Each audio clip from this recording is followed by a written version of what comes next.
Bonjour tout le monde, ici Marie. Alors aujourd'hui, nous allons parler budget. Les générations précédentes utilisaient bien avant nous l'argent liquide pour tenir leur budget. Cela est de nouveau utilisé en ces temps difficiles. Que ce soit les mamans ou les papas d'ailleurs, les demandeurs d'emploi, les étudiants, les indépendants ou même les personnes qui veulent économiser tout simplement.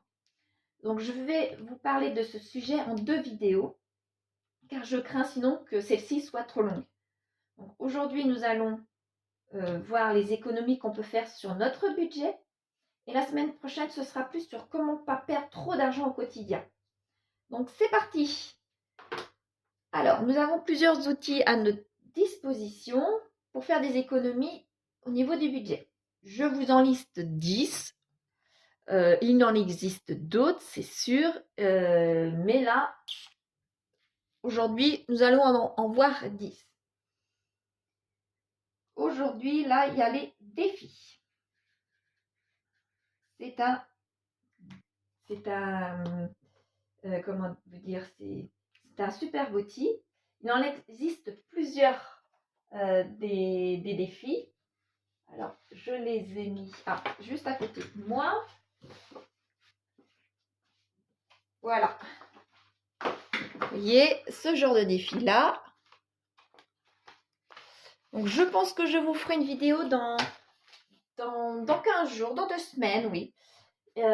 Pour vous les présenter un peu plus longuement. Parce que là, c'est pas le sujet de la vidéo, précisément. Et ce sera juste pour vous faire voir certains défis que je trouve très intéressants et qui sont utiles, quel que soit notre niveau financier. Donc là, je vais vous écrire tout simplement rendez-vous. Tiens, rendez-vous dans 2 semaines.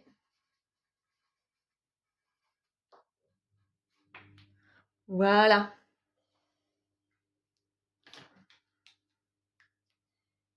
Deuxième petit outil, c'est rembourser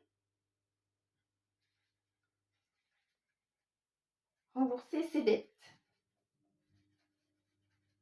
Voilà. Alors, il y a plusieurs façons de rembourser ses dettes. On peut utiliser la règle des 50, 30, 20, par exemple. Vous voyez? Alors, pour celles qui ne connaissent pas, les 50, ça veut dire 50% de nos revenus vont dans les charges fixes plus les dépenses. Là. Les 30%, ça veut dire 30% des charges variables. Et les 20% signifient 20% de ces revenus partent dans les épargnes. Donc ça peut être compliqué pour certaines personnes que 20% de son revenu partent dans les épargnes. On va arrondir tout simplement à 1000 euros, un salaire de 1000 euros. Bon, tout le monde n'a pas un salaire de 1000 euros maintenant si on gagne ne serait-ce que le SMIC, mais ce sera plus facile et plus parlant. Un salaire de 1000 euros, il faut quand même déjà mettre 200 euros dans les épargnes. Donc maintenant qu'on nous sommes, pas tous, mais une partie des personnes sont entre 1000 et 1500. Donc allez, on va prendre 1500. Donc sur les 1500, eh bien ça nous fait quand même 300 euros d'épargner tous les mois. Donc ça peut monter très vite et on peut rembourser ses dettes assez vite comme ça. Donc après, on peut se créer un compte épargne.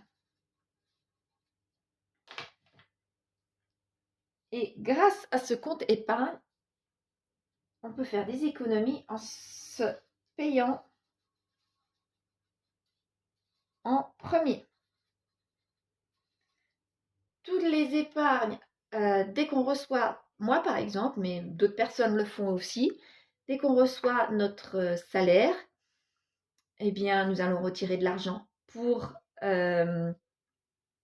comment dire, ah zut, pour nos enveloppes, voilà, pardon, je t'ai perdu, pour nos enveloppes, mais il ne faut surtout pas oublier quelques heures, quelques jours, avant ou après, d'aller retirer de l'argent pour les mettre dans nos enveloppes épargne ou faire des virements.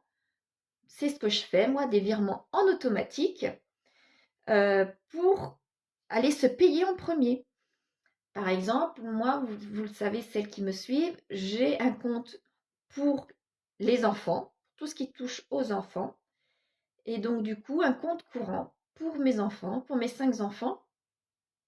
Je fais un virement de plusieurs centaines d'euros sur ce compte dès que je reçois les allocations. Donc, c'est pas dès que je reçois mon salaire, mais c'est dès que je reçois les allocations, pardon, je mets sur leur compte à eux, puisque chacun voit comme il veut, mais j'estime que mes enfants, je reçois de l'argent de la CAF, c'est pour mes enfants, donc ça va pour eux. Donc, il y a un minimum, pas un minimum, non, les allocations partent là-bas, et si je n'ai pas assez dans mon mois, ça va aussi de mon compte courant au compte des enfants. Mais j'ai aussi les assurances, enfin ce genre de choses-là. Il y a plein d'autres choses. Mon PEA, par exemple, pouf, ça s'en va en virement automatique. Et les épargnes, il y a des épargnes qui s'en vont en virement automatique aussi. Pour celles qui ont peur d'avoir de l'argent liquide chez elles ou chez eux, le virement automatique, si vous pouvez faire des sous-comptes, c'est l'idéal et c'est sans aucun souci du coup. Donc là, on peut faire des économies pour notre budget en payant nos factures, tout simplement. Alors, payer nos factures, et bien là, c'est pareil. C'est programmé en début de mois. Nos paiements de factures pour tout simplement éviter d'avoir des relances, des frais. Et voilà. Ah, je vous dis à tout de suite. Me revoici. Excusez-moi, c'était un de mes enfants qui toquait à la porte, qui voulait que je l'emmène quelque part. Donc, je suis vite partie et me voici revenue. Donc, je dois pouvoir continuer. Après les factures, le paiement des factures, ce que nous pouvons économiser au niveau de notre budget, c'est de diminuer les charges. Par exemple, quelque chose de tout simple. Ah zut, voilà. Certaines personnes, moi je sais que j'en fais pas partie, mais certaines personnes ont changé leur fournisseur d'énergie. Moi je suis toujours restée à EDF et je reste à EDF, j'en suis contente. Certaines personnes, tout dépend où est-ce qu'ils se trouvent, tout dépend si c'est un appartement, une maison à la campagne, vous voyez, ce genre de choses-là. Leur contrat peut être plus avantageux pour eux en changeant de fournisseur d'énergie. Donc, il faut lire les petites lignes, surtout les petites lignes qui sont très intéressantes. On peut aussi diminuer, là je vous donne quelques exemples, hein, vraiment, pour diminuer les charges, c'est les thermostats.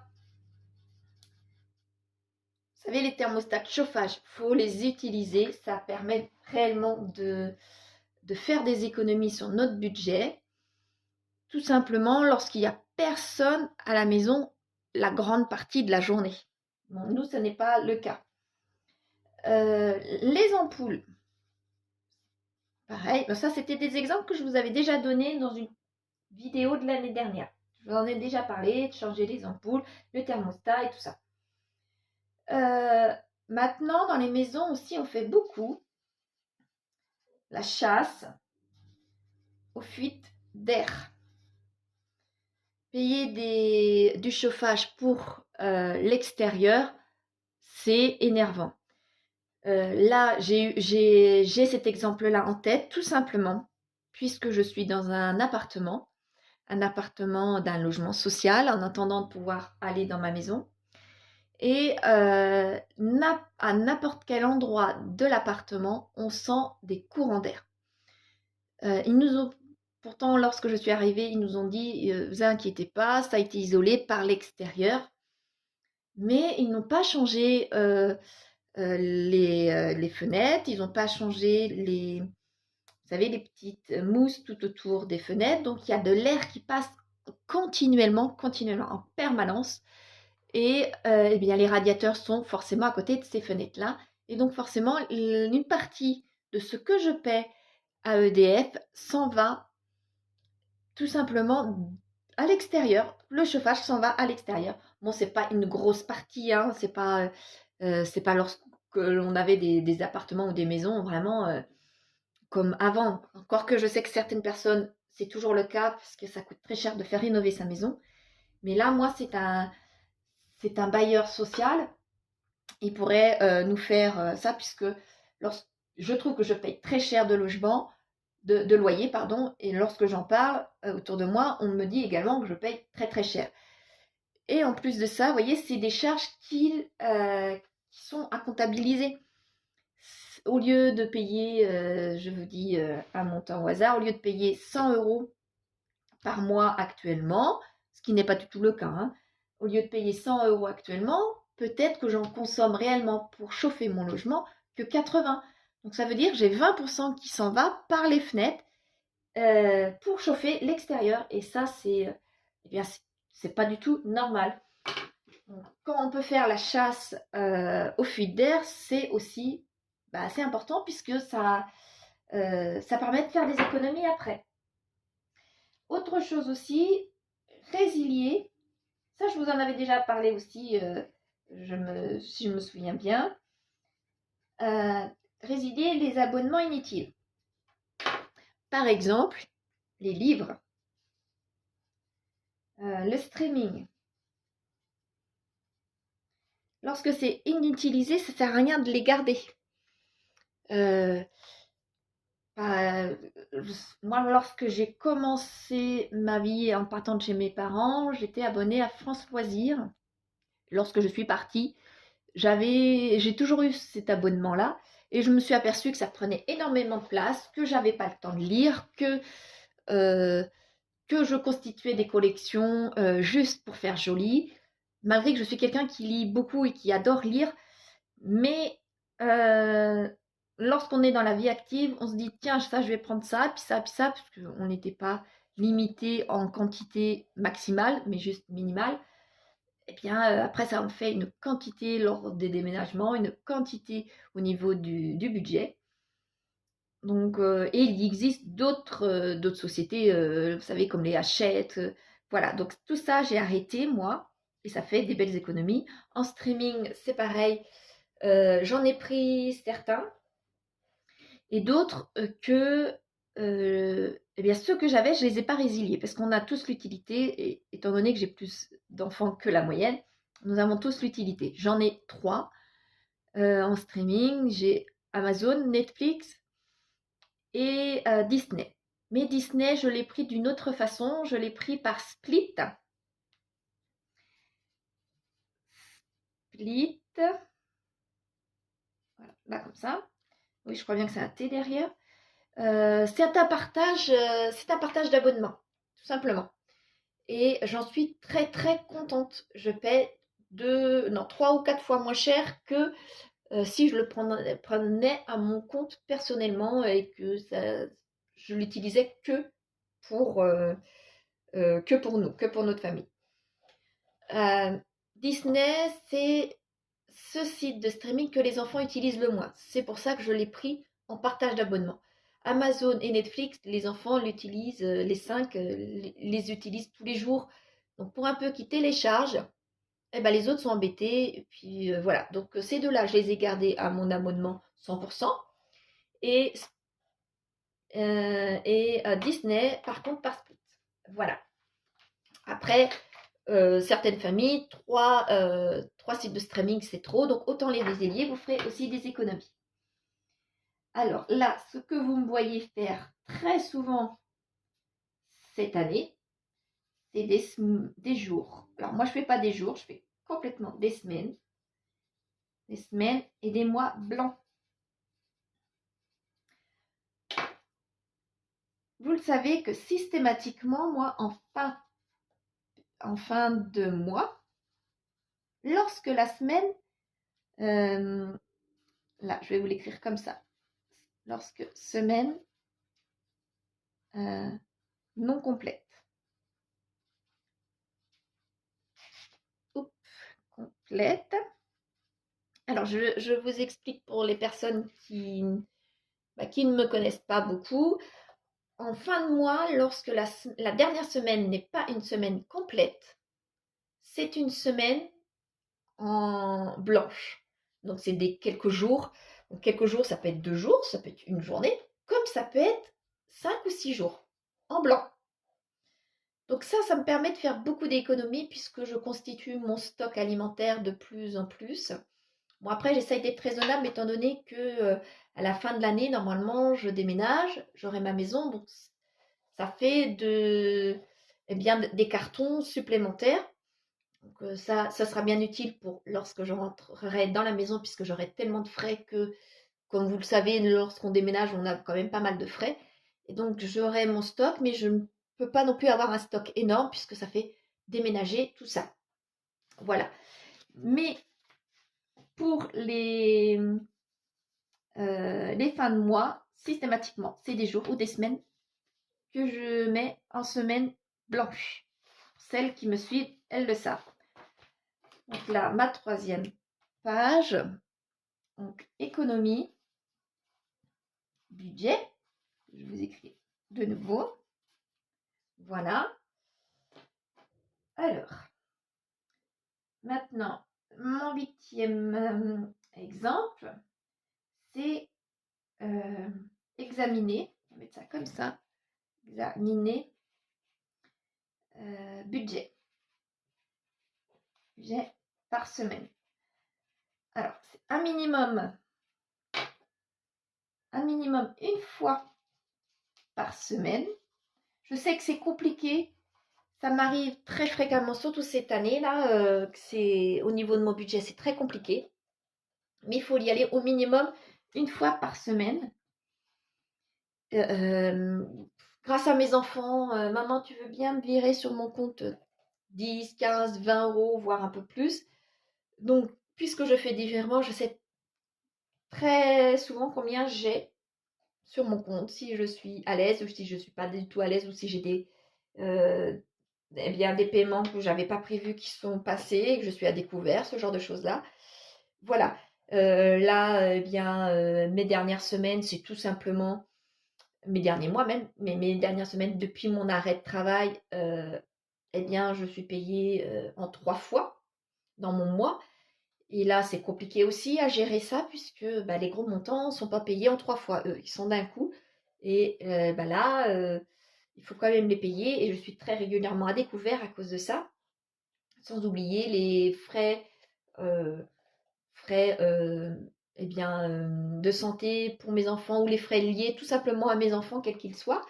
Et que je sais que, par exemple, les frais de santé, ma mutuelle, je sais que c'est remboursé sur mon compte bancaire à moi, personnellement. Donc, j'avance tous les frais, les frais de santé de tous mes enfants, excepté le plus grand. Mais j'avance tous les frais de santé sur ce compte-là. Je crois vous l'avoir dit pour le mois de février, tout compris pour tous mes enfants, entre les frais de santé, les frais autres, ce qu'il a fallu racheter entre un portable, vous voyez, ce genre de choses-là. J'en ai eu pour 2000 euros à avancer au niveau de mes enfants. Après, sur les 2000 euros, il y a eu des frais de santé, mais il y a eu aussi autre chose. Donc, ces frais-là, je les avance quoi qu'il en soit. Et à la fin du mois, je demande à leur papa de participer pour moitié. Lorsqu'il a envie, il participe. Sinon, je suis encore plus dans l'embêtement puisque la moitié ne m'est pas remboursée, quoi, tout simplement, puisqu'il n'a pas envie. Voilà. Enfin, parenthèse fermée. Et donc, du coup, je n'ai pas le choix de savoir à combien je suis dans ma semaine. Limite, il faut que j'y aille une fois par jour, voire tous les jours. Et c'est stressant de savoir, lorsqu'on va y aller, à combien finalement le montant va être juste de ce qu'on avait prévu ou pas du tout. Mais voilà, c'est comme ça, il faut quand même y aller régulièrement pour pas être trop embêté. Donc, une autre règle, c'est la règle des 30 jours. La règle des 30 jours, ça concerne, là, je vais vous mettre ça comme ça, concerne l'achat impulsif. Si vous êtes sujet aux achats impulsifs, alors je peux vous donner des petites astuces. En premier, on screen l'écran, les achats impulsifs sur Internet, hein, pas en physique. Ça, je vous en avais déjà parlé, même Internet, là je vous rappelle, mais les deux sortes d'achats impulsifs, je vous en avais déjà parlé. Donc sur Internet, on screen, c'est prendre en photo pour les personnes qui ne le savent pas, mais malgré, je pense quasiment tout le monde le sait, prendre en photo lorsqu'on est en physique, vous voyez, lorsqu'on va dans les magasins. Sinon, on screen. On stocke. On stocke l'une de ces deux photos dans un dossier qu'on aura nommé, vous savez, les dossiers qu'on a dans nos galeries, qu'on aura nommé achat, par exemple. Achat avec deux points d'interrogation. Voilà, vous voyez. Et après 30 jours, d'où la règle des 30 jours, après 30 jours, voir si on a toujours envie. Toujours envie. Voilà. Et ça, c'est la règle des 30 jours. Pour schématiser, on a envie quelque chose parce que c'est maintenant, voilà. On prend en photo, de quelque façon que ce soit, on prend en photo, on l'oublie et on revient 30 jours après. Et si au bout de 30 jours, on a toujours cette envie-là, eh bien, pourquoi pas, et si on a l'argent surtout, mais si on n'a plus l'envie, si l'envie elle est passée, ou si on a acheté autre chose, ou si on n'a plus d'argent, ou si on se dit non, c'est pas raisonnable, vous voyez, eh bien, on jette la photo et on l'oublie, tout simplement. Donc, la dernière chose tout à fait toute simple, un autre petit truc. Alors, quelques heures supplémentaires. Alors là, quelques heures. Ah zut, excusez-moi. Voilà. Quelques heures professionnelles supplémentaires. C'est les heures supplémentaires, tout simplement, que j'essaye de dire comme ça. Pour travailler plus, pour gagner plus. Voilà. C'est quelque chose de tout bête. Dans certaines sociétés, malheureusement, on ne peut pas faire d'heures supplémentaires. Dans d'autres, c'est limité à un nombre d'heures. Dans certaines sociétés, c'est autant qu'on peut et que la société a besoin. Et voilà, tout dépend. Finalement, il y a des sociétés que ils n'arrivent pas à trouver du personnel. Donc, ils sont tout à fait OK pour faire des heures supplémentaires, même ils sont demandeurs. Eh bien, si ça intéresse l'employé, pourquoi pas, quoi. C'est une façon de gagner plus pour pouvoir mettre à flot notre budget, tout simplement. D'autres sociétés comme la mienne, on est limité à très très peu dans l'année, c'est même pas au mois. Nous, c'est vraiment dans l'année. Donc, vraiment, on a très peu d'heures supplémentaires. On ne peut pas en faire beaucoup. Eh bien, c'est toujours ça de prix, vous me direz. Donc, du coup, pourquoi pas. Je sais que certaines personnes, elles sont beaucoup plus que nous, mais alors beaucoup plus, c'est à équivalence, c'est le double qu'ils ont droit dans le mois par rapport à nous dans l'année, quoi. C'est vraiment, nous, c'est vraiment très très peu. Alors, je vous dis des bêtises, parce que nous, on a le droit dans le mois, eux, ils ont le droit le double par mois, donc quelque chose comme ça. Donc, nous, c'est vraiment, oui, oui, c'est très, très peu. Et on a des mois où on n'a pas du tout le droit d'en faire. Enfin, vous voyez, il y a certains. Nous, on est vraiment très, c'est très restrictif. Après, c'est à se renseigner auprès de chaque société. Et puis, bah, si on ne peut pas faire des heures supplémentaires dans sa propre société, il y a tout simplement d'aller chercher ces heures-là dans une autre société ou de créer sa société à soi avec quelques heures par semaine, quelques heures par mois, ou alors d'aller faire quelques heures de ménage pour celles qui sont en bonne santé au niveau du dos, d'aller faire les extras, d'aller aider, d'aller dans les commerces tout simplement, parce qu'il y a des recherches aussi dans les commerces. Voilà, donc on peut faire quelques heures comme ça, s'il y a la possibilité, naturellement, après c'est compliqué, si on habite dans un petit village et qu'il faut déjà prendre sa voiture et faire l'aller-retour et avoir déjà mangé son heure de salaire, je comprends que euh, ce n'est pas valable, quoi. Voilà, ceci me coupera maintenant ma première vidéo sur les économies concernant le budget. Dans 8 jours, nous verrons pour les économies, pour ne pas trop en perdre au quotidien. Et dans 15 jours, comme je vous ai dit en début de vidéo, là, dans 15 jours, eh bien, je vous présenterai quelques défis. C'est juste en présenter quelques-uns. Hein. Il en existe pléthore sur Internet et c'est après au goût de chacun. Voilà, je vous expliquerai à peu près tout ça dans 15 jours. Et dans 8 jours, comme je vous disais, pour les autres économies. Voilà, eh bien, j'espère que cette vidéo vous a été utile, que vous avez appris quelques petites choses. Et puis je vous dis, eh bien, à mercredi prochain. Au revoir tout le monde. Prenez soin de vous.